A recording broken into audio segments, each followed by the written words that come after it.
Are you considering moving to Portugal? Perhaps settling down in the Algarve, heading to the bright lights of Lisbon, or even setting up shop with your family in Porto? Well, one thing you'll need to know, and yes, we know it is not the most glamorous aspect of moving to an exciting new country, it's tax. And Portugal has a pretty generous tax system, just one of the many reasons why expats are heading to the country. Stay tuned as we delve into the tax system in Portugal, providing you with everything that you should know before booking that flight.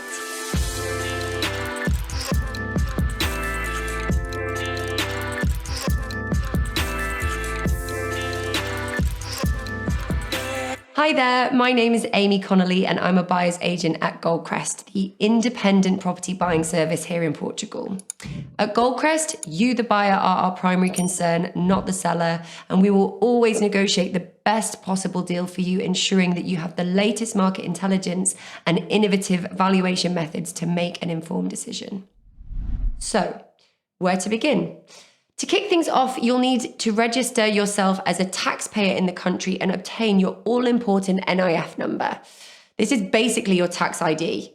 You can get your NIF at the nearest financer's office or even get NIF online in Portugal. Then you'll need to complete a declaration form and submit it to your local tax office, and voila, you're good to go. One bit of info for you: the Portuguese tax year follows the calendar by starting on the 1st of January and ending on the 31st of December.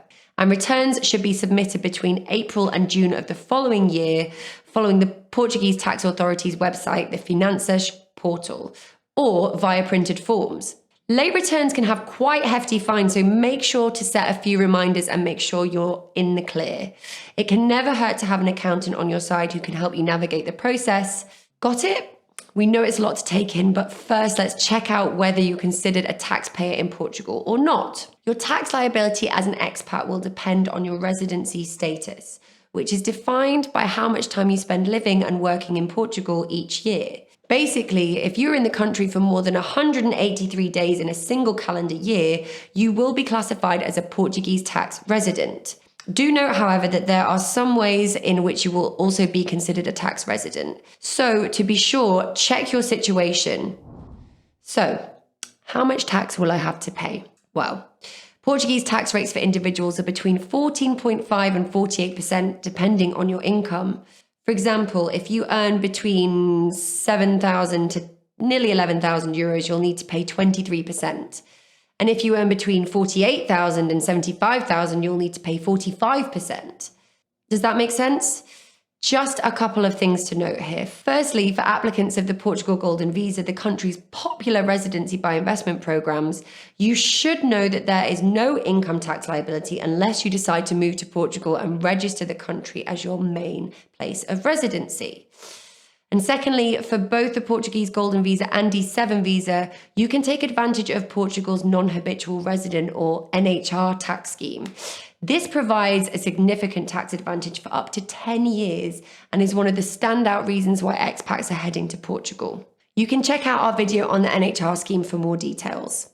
And if you're heading to Portugal and looking to buy a property, then there are some important taxes you will need to pay, both at the time of purchase and further down the line on an annual basis. You can check out our video here on the topic. So that's all from us. We tried to make this video as simple as possible, as we know that taxes can even give tax accountants a headache. We hope you are now up to speed on the tax system here in Portugal. And if you're looking to move to Portugal and you'd like to find your dream home to buy, you can get in touch with us here at Goldcrest, where we can provide you with inside advice tailored to your needs. You can get in touch using the link in the description below. Please don't forget to hit like and subscribe. My name is Amy and this is Goldcrest Insights.